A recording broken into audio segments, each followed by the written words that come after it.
I love that you remembered that. That is one of the most inspiring people and stories that have happened to me personally, which is also interesting because people think, oh, Joe, you've arrived, you're done, you're not growing, you're not stretching, you're not doing anything. I am still reading books, still going to seminars, still listening to audio, still working on myself, still meeting people who inspire me to go for more, to do more. And the guy you're referring to, he's in Thailand. He was originally from Sweden, and 15 years ago, he was homeless. Homeless. I mean, he had nothing. He asked a friend for some money, and the friend said, I'm not going to send you money, but I'm going to send you a book. And my Thailand friend was angry. He's like, he's starving, he's going to get a book. Well, the book was The Secret. And he read it reluctantly. He read it skeptically. And this is a lesson for everybody, because he said, well, let me try it on something small. Mm-hmm. And he said, I need lunch. And so he went through the principles of visualizing lunch, trying to imagine somebody buying it for him or somehow getting it. What would it feel like if he had a full stomach? Somebody bought him lunch that day. And then he thought, well, maybe that's a fluke. Maybe that was just a weird little coincidence. So he thought, well, let me see if I can get a cup of coffee. And he's doing it on very little things, so his believability isn't stretched to the breaking point. It's within the realm of possibility. Somebody buys him coffee. And then he thinks, wow, I wonder if I can actually get off the beach. I wonder if I can get a job in an apartment. 2 weeks later, he's got a job and he's in an apartment. 15 years later, he is a billionaire. He is 35 years old. He has 20 companies. He has 150 employees. And he says he credits everything to me, Bob Proctor, and Jack Canfield. And I'm going, man, you took this and ran with it. You're doing even more than I did with it. Mm-hmm. And so I'm inspired by him, and I asked him, because we're going to write a book together. We're writing a book called Homeless to Billionaire. Homeless to Billionaire.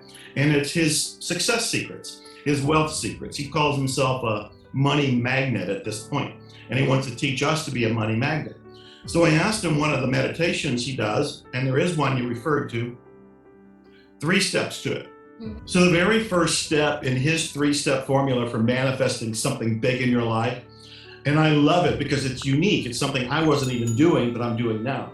The very first step is to be in this present moment.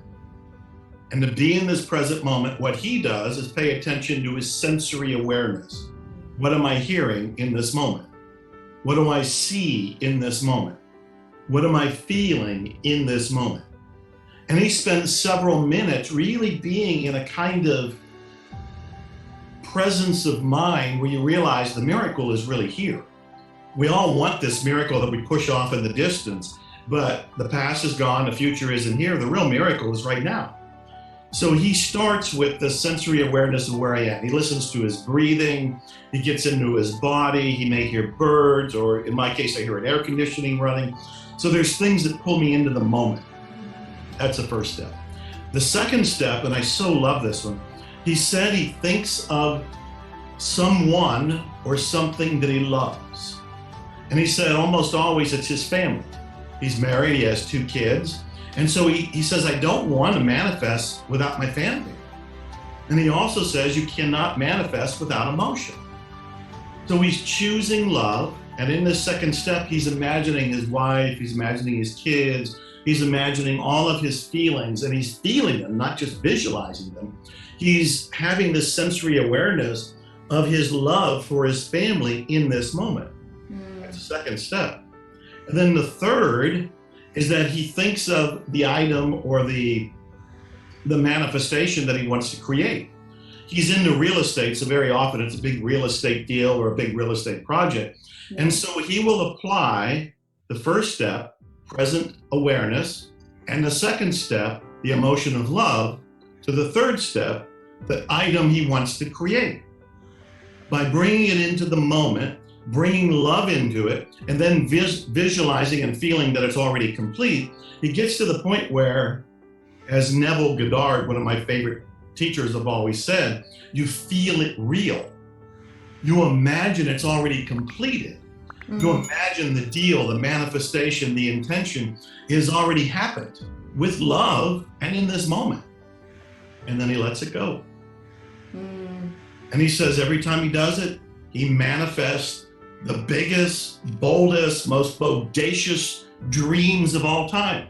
That's his 3 steps.